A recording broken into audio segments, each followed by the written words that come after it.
অবাক করা প্রতিমা, চোখ জোড়ানো শিল্পকর্ম দিয়ে তিনি কয়েক দশক ধরেই বাঙালির মনন, চিন্তা, সংস্কৃতি, আবেগকে ছুঁয়ে গিয়েছেন। তিনি মাটির মানুষ সনাতন রুদ্রপাল। এবার নিউ জার্সির পথে রওনা হবে সনাতন বাবুর বানানো দুর্গা প্রতিমা। তার হাত ধরে মৃন্ময়ী থেকে চিন্ময়ী হয়ে ওঠে মা দুর্গা। সেই প্রবাদ প্রতিম মৃৎশিল্পী সনাতন রুদ্রপালের তৈরি মাতৃ প্রতিমা এবার রওনা দেবে নিউ জার্সির পথে। অবাক করা প্রতিমা, চোখ জোড়ানো শিল্পকর্ম দিয়ে তিনি কয়েক দশক ধরে বাঙালির মনন, চিন্তা, সংস্কৃতি, আবেগকে ছুঁয়ে গিয়েছেন। তার শিল্পের জাদুর খ্যাতি দেশের গণ্ডি পেরিয়ে বিদেশেও সমানভাবে জনপ্রিয়। কুমোরটুলির সঙ্গে শিল্পীর যেন নারীর চোখ।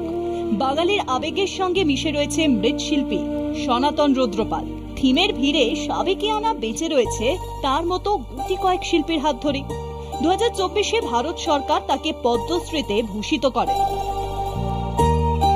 এবার অনেকটাই এগিয়ে এসেছে দুর্গাপুজো, তাই পুজোর প্রস্তুতি কাজ এগিয়ে রাখতে প্রতিমায় হাত পড়েছে মৃৎশিল্পীদের। চরম ব্যস্ততা সনাতন বাবু ও তার সহকারী শিল্পীদের মধ্যে। বৃহস্পতিবার সনাতন বাবুর বানানো প্রতিমা পাড়ি দেবে নিউ জার্সির পথে। এটা তো গর্বের বিষয়, কেন অনেক শিল্পী তো আছে আমাদের এই পশ্চিমবাংলা, কুমোরটুলিকে কেন্দ্র করে অনেক শিল্পী আছে। তার মধ্যে যারা বেছে বেছে আমাদের কাছ থেকে নিয়ে যাচ্ছে, নিশ্চয়ই তারা ভালো চাইছে, ভালোর জন্যই তারা আমাদের কাছে আসছে। সেই হিসাবে আমাদের একটা নিজস্ব গর্ববোধ আছে যে আমাদের ঠাকুর বিদেশে পাড়িয়ে দিচ্ছে। 10 তারিখে দিতে পারলে ওদের নির্দিষ্ট টাইমে অনেক আগেই পৌঁছে যাবে। এ নিয়ে অত্যন্ত গর্বিত গোটা কলকাতা সহ সারা ভারতবর্ষ।